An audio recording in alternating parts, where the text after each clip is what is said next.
अस्सलामुअलैकुम नाज़रीन, एक नई वीडियो में खुश आमदीद। आज की वीडियो में आपके साथ शेयर करने वाली हूँ ईद से रिलेटेड बहुत ही मज़ेदार सा मीठा। इस मीठे का नाम है जी रबड़ी सेवइयाँ। सेवइयाँ हम बनाएंगे कटोरी बनाएंगे सेवइयों के साथ और इसके अंदर फिलिंग करेंगे रबड़ी की। तो कैसे बनाएंगे इस मज़ेदार से मीठे को, आइए जानते हैं।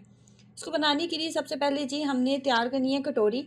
और कटोरी तैयार करने का तरीका ये होगा कि सबसे पहले हम लेंगे 2 से 3 खाने के चम्मच मक्खन। ये मेरे पास मेल्ट नहीं हुआ हुआ था इसलिए मैंने सारा ही डाल लिया, लेकिन ये ऊपर वाला जितना भी आपको नज़र आ रहा है ना, ये मैं बाहर निकाल लूँगी। आप मक्खन का भी इस्तेमाल कर सकते हैं, देसी घी का भी इस्तेमाल कर सकते हैं। जैसे कि आप देख रहे हैं कि 3 खाने के चम्मच आपको मक्खन जो है वो नज़र आ रहा है। उसके बाद 2 पैकेट लेंगे सेवइयों के। बेक पार्लर की जो सेवइयाँ होती हैं ना बारीक वाली, उनका आपने इस्तेमाल करना है। ये वाली, ये 2 पैकेट मैंने लिए थे। और इसके साथ आपने इसके साथ अगर आप 2 पैकेट लेते हैं ना, तो इसके साथ टोटल 4 कटोरियाँ आपकी तैयार हो जाएंगी। 3 खाने के चम्मच लेंगे मक्खन या देसी घी का इस्तेमाल करने के बाद सेवइयाँ हमने डाली हैं। सेवइयों को हमने अच्छे से कर लेना है जी, इनकी भुनाई कर लेनी है। मैं कम से कम 3 से 4 मिनट। फ्लेम को बहुत ज़्यादा हाई मत रखिएगा। उसके बाद मैंने इसके अंदर हाफ़ कप के करीब पानी ऐड किया था। हाफ़ कप पानी ऐड करेंगे और तमाम पानी को सेवइयों के साथ अच्छे से मिक्सअप कर लेंगे। उसके बाद हम इसके अंदर मीठे के लिए चीनी का इस्तेमाल नहीं करेंगे, इसके अंदर हम कंडेंस्ड मिल्क का इस्तेमाल करेंगे। कंडेंस्ड मिल्क जो है ये 200 रुपीज़ का, ये जो टिन पैकेट स्मॉल साइज़ का ये मिल जाता है। किसी भी आपको बेकरी से मिल जाएगा, करियाना शॉप से मिल जाएगा, और इसका हम इस्तेमाल करेंगे। अब मीडियम फ्लेम के ऊपर हम इसको इतनी देर तक इसको पकाएंगे कि ये जो जितना भी कंडेंस्ड मिल्क आपको नज़र आ रहा है ना, इसको फुली ड्राई हो जाना चाहिए। ये वाले कंडेंस्ड मिल्क का मैंने इस्तेमाल किया था, और आपके लोकल एरिया में कोई सा भी मिल रहा है तो आप उसका इस्तेमाल कर सकते हैं। अब हमने करनी है जी इसकी बुनाई, और इसको कर लेते हैं मुकम्मल ड्राई।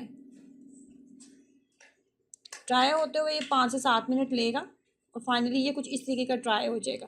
अब यहाँ पे एक बात का आपने ख्याल रखना है कि जैसे ही ये आपको लगे कि कंडेंस मिल्क ड्राई हो गया, फ़ौरन आपने इसको इसके अंदर इसको किसी भी प्याली में, जिसमें भी आप इसको डालना चाहते हैं, शेप देना चाहते हैं, उसको आप पहले फॉइल पेपर से इस तरीके से कवर कर लें। फॉइल पेपर अगर आपके पास मौजूद नहीं है तो आप प्लास्टिक शीट का इस्तेमाल कर लें, बटर पेपर का इस्तेमाल कर लें, किसी भी ऐसी चीज़ का इस्तेमाल कर लें कि जिससे हम इसको निकालना आसान हो जाए।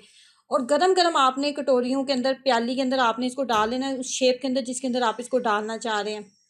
गरम गरम डालेंगे तो ये आसानी से आपसे हैंडल हो जाएगा। कटोरियाँ बनाने के बाद मैंने लिया था 1 किलो के करीब दूध। 1 किलो फुल फैट मिल्क है, ये घर का खालिस दूध है। इसके अंदर मिल्क पाउडर का इस्तेमाल कर रही हूँ। तकरीबन हाफ़ कप के करीब इसके अंदर मिल्क पाउडर डाल लेंगे, और हाफ़ कप ही मैंने चीनी ऐड की है। चीनी आप अपने टेस्ट के अकॉर्डिंग एडजस्ट कर सकते हैं।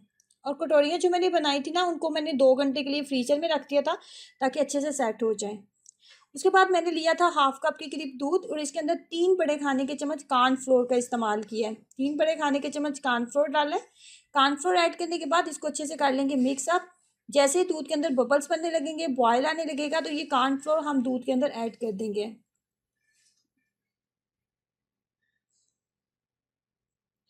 दूध के अंदर उबाल आ चुका है।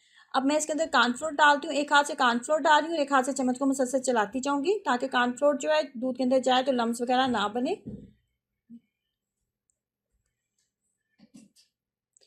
जैसे आप इसके अंदर डालेंगे कॉर्नफ्लोर डालेंगे तो ये फ़ौरन थिक होना स्टार्ट हो जाएगा। जैसे कि कस्टर्ड वगैरह आप डालते हैं, बनाते हैं, तो फ़ौरन थिक हो जाता है।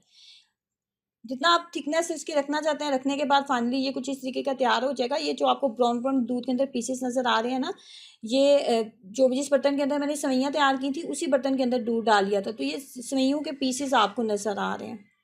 अब मैं इसको भी 2 घंटे के लिए फ्रीज़र में रख दूँगी।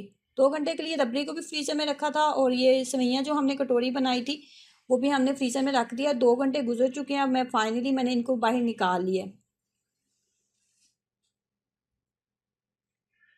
ये देखें, ये कुछ इस तरह हमारे पास तैयार हो चुकी हैं। अब इनके अंदर फिलिंग करेंगे रबड़ी की, और इसको मज़ीद फ्रीज़र में रखेंगे कुछ टाइम के लिए कि अच्छे से मज़ीद चिल हो जाए और खाने में, अफ्तारी में और ज़्यादा टेस्टी लगे। ट्राई कीजिए इस मज़ेदार से मीठे को, और अपना एक्सपीरियंस शेयर कीजिएगा। वीडियो को लाइक करना, चैनल को सब्सक्राइब करना मत भूलें। अल्लाह हाफ़िज़।